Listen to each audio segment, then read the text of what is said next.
কি ব্যাপার? তুমি তুমি আমাদের বাসায় আসছো কেন? আপনার সাথে কিছু হিসাব নিকাশ ছিল। যাই হোক, শাশুড়ি, ও শাশুড়ি কোথায়? আমার সাথে তোমার কিসের হিসাব নিকাশ? আর তুমি আমার আম্মুকে ডাকছো কেন? সেটা উনি আসলেই জানতে পারেন।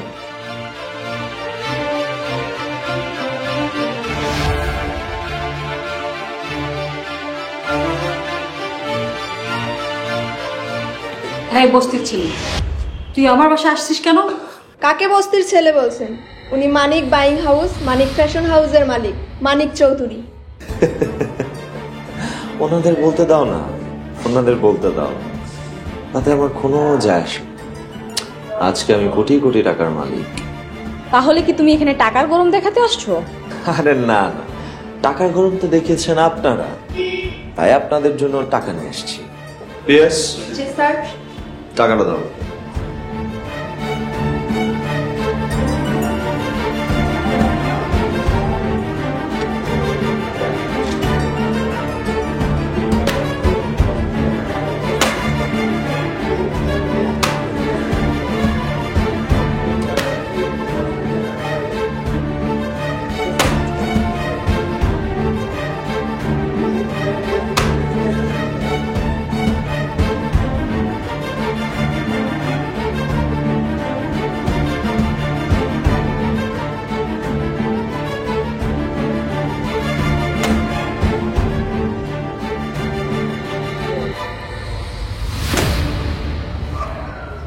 এখানে 50 লাখ টাকা আছে।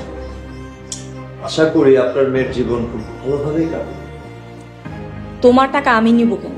5 লাখ টাকা হচ্ছে দেনমোহরের, আর বাকি 45 লাখ টাকা হচ্ছে আপনাকে বিয়ে করার খেসারত হিসেবে দিলাম। যাই হোক, উকিল আসতেছে, উকিল আসলে ডিভোর্স পেপারটা সাইন করে দিয়ে দেবো। দাঁড়ান দুলাভাই, আপনি কারে ডিভোর্স দিতে চাইতেছেন? যে আপনারে বড় লোক বানাইছে হেরে, যে আপনারে প্রতিষ্ঠিত করছে হেরে? আমাকে প্রতিষ্ঠিত করছে মানে? আপনারে যে ব্যবসা করতে 2 লাখ টাকা দিছিলাম, সেই টাকা আপামনি দিছিল আপনারে। কোন টাকা দিছে? এগুলা কি বলতেছো মিনা? ও তো আমাকে ঘৃণা করে। না দুলাভাই, আপামনি আপনার অনেক ভালোবাসে। হ্যাঁ, আপনার কষ্ট সহ্য করতে পারে না। সারা রাত আপনার লেগা কামতো, আপনার লেগা নামাজও পড়তো, আপনার লেগা দোয়া করতো।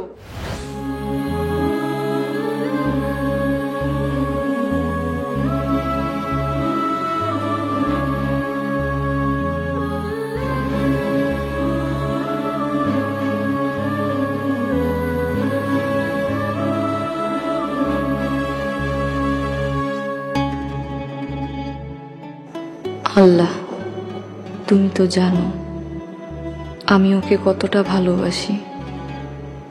ও যেন প্রতিষ্ঠিত হতে পারে সেই তৌফিক দান করো আল্লাহ।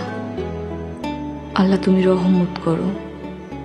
আমার সব টাকা পয়সা নিয়ে ওর বিজনেসে বরকত বাড়িয়ে দাও আল্লাহ। ওকে বড়লোক বানিয়ে দাও, আমিন।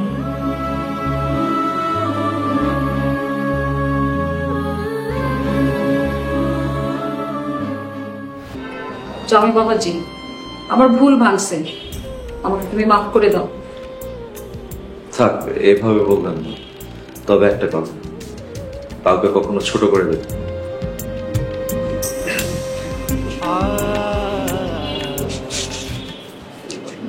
একটু সুযোগ পেলে মানুষ তার সততা আর মেধা দিয়ে প্রতিষ্ঠিত হতে পারে। আচ্ছা, মানুষকে অবহেলা না করে প্রতিষ্ঠিত হতে সহযোগিতা করুন।